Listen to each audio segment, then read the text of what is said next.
क्रांती देवंती पुरारी क्रांती देवंती पुरारी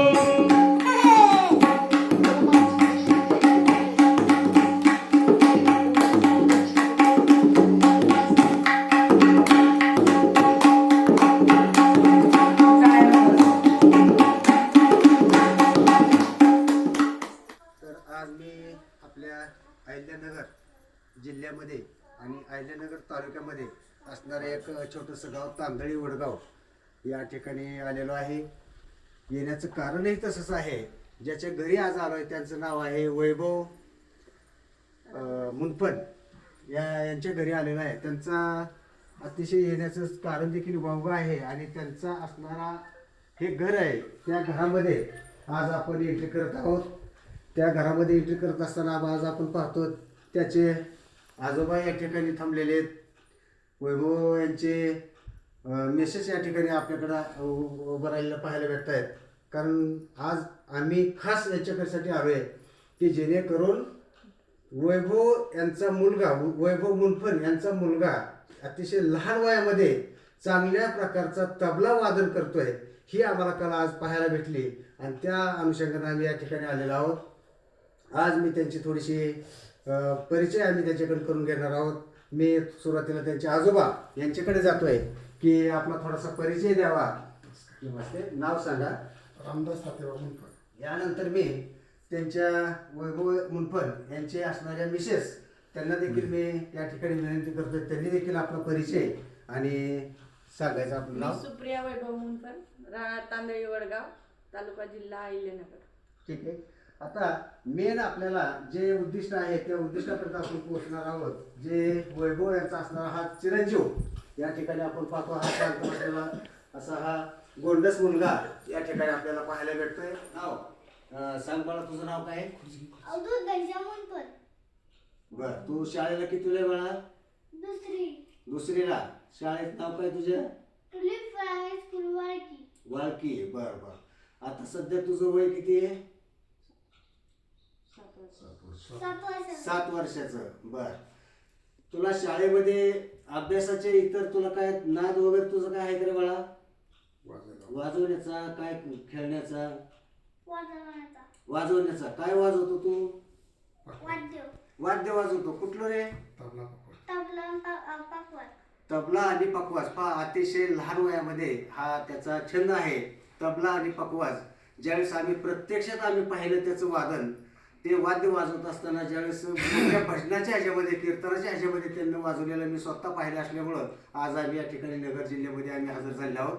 आणि मी या वैभव कुटुंबियाचं आणि मुनपण कुटुंबियाचं मी अतिशय मनापासून त्याचं स्वागत करतो. आणि या लहान वयामध्ये 3ऱ्या वर्षापासून ह्याचा छंद, शाळेत जायच्या अगोदरचा असणारा हा छंद त्यानं जोपासलाय. त्याला घरच्यांनी कसा सपोर्ट केलाय याची देखील तुम्हाला थोडीशी प्रात्यक्षिक मी या ठिकाणी देणार आहे. आज तुला शाळेत जायला आवडतं? आवडतं. बर. शाळेचा अभ्यास करतोस तू? हा. शाळेचा अभ्यास केल्यानंतर ह्या तबल्या वादनाचा अभ्यास कधी करतो रे मला? भजनात गेल्यावर. तुला घरामध्ये कोण कोण तुला असं सहकार्य करतं का चिडतात तुझ्यावर वाद्य वाजवल्यावर? कोण नाही चिडत? पप्पा मम्मी वाजव म्हणतात, अभ्यास कर म्हणतात का? करायचं. मग तू अभ्यास करायचं महत्व देणार का वाद्य वाजवायला महत्व देणार आहेस? दोन्ही पण. ठीक आहे. अतिशय चांगलं समर्पक उत्तर दिलेलं आहे. काय होतंय दादा तुमचं की जेणेकरून तुमचा नातू हा एवढ्या पद्धतीने मोठ्या पद्धतीने वाजवतोय, चांगल्या पद्धतीनं गीत म्हणजे तबल्याचं वादन करतोय, ह्याच्याबद्दल आपलं काय मत आहे? आम्हाला त्याचं खूप कौतुक वाटतं. कारण आमचं संपूर्ण कुटुंब धार्मिक आहे आणि वारकरी संप्रदाय असल्यामुळे आमचं सर्व माळकरी कुटुंब आहे आमचं. आम्ही दोन्ही भाऊ माळकरी येतात, आमच्या दोन्ही बहिणी पण माळकरी येतात. आणि आम्ही माळकरी असल्यामुळे आम्ही त्याच्या वडिलाला जलमताच माळ घातलेली आहे आणि तिन्ही पण त्याच्या मुलांना जलमताच माळ घातलेली. आणि घरात आमचा मुलगा वाजवत असल्यामुळं त्याला ते लहानपणीपासून सवय नाद लागला वाजवण्याचा. आणि तो काही जे दिवसांनी गाते नुसतं वाजत राहतो. वाजवतो. हा. ओके. आणि त्याला ते तबला वाजवण्याचा छंद सुद्धा म्हणजे तो खूप लहान असताना 3 वर्ष अगोदर पण पुढे भजन वाजलं तो लगेच मागे लागायचा कारण आम्ही सगळे भजनात जातो त्याच्यामुळे आमचे मागे लागायचे आम्ही घेऊन जायचो त्याला मग ते भजनात जाऊनच फक्त त्याच्या अंगात पूर्ण ताल मुरला आणि तो वाजवायला शिकला आणि त्याच्या वडिलाचं पाहून तो वाजवायला शिकला. त्याला कुठले तास वगैरे लावलेत का? नाही अजून काहीच नाही. घरच्या घरी शिकवण्याचं घरच्या घरी आम्ही संध्याकाळी अभ्यास सुरू केल्यानंतर आम्ही थोडीशी प्रॅक्टिस घ्यायचो त्याच्यामध्ये आम्ही हात लागल्याच्या नंतर हरिपाठाची काही एखादा अभंग म्हणून अशी प्रॅक्टिस घेऊन त्याचं ते बीट पण वाढत चालला आणि त्याची प्रॅक्टिस होती. त्याच्यानंतर तो आता भजनात सुद्धा व्यवस्थित वाजवतो. किती पब्लिक असत तो घाबरत नाही काय नाही काय.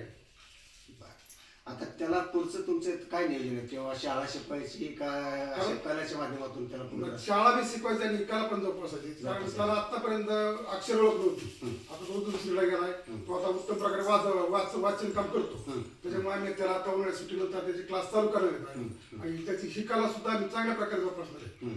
त्याच्या आई वडिलांचं सहकार्य भरपूर सगळ्यांचं सगळं सहकार्य आजोबा आजी आणि आई वडील सर्व कुटुंबाचं सहकार्य म्हणायचं सगळं.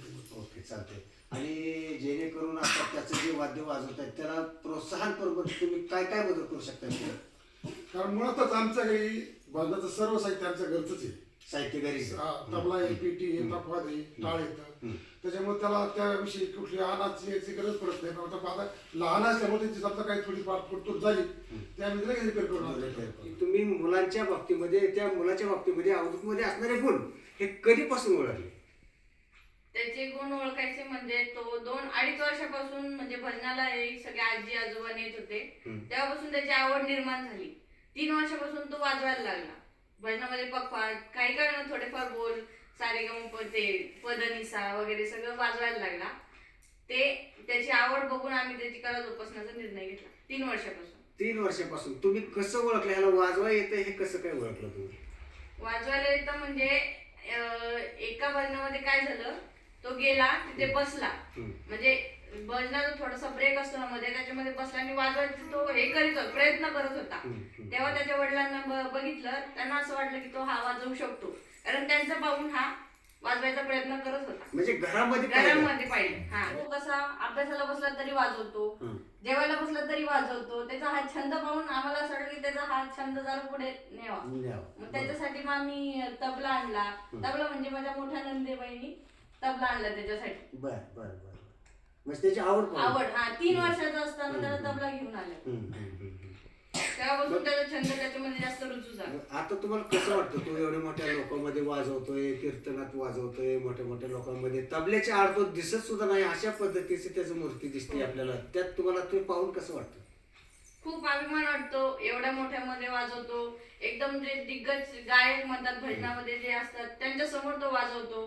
ते पण खूप कौतुक करतात त्याच्यामुळे आम्हाला पण खूप अभिमान वाटतो त्याचा.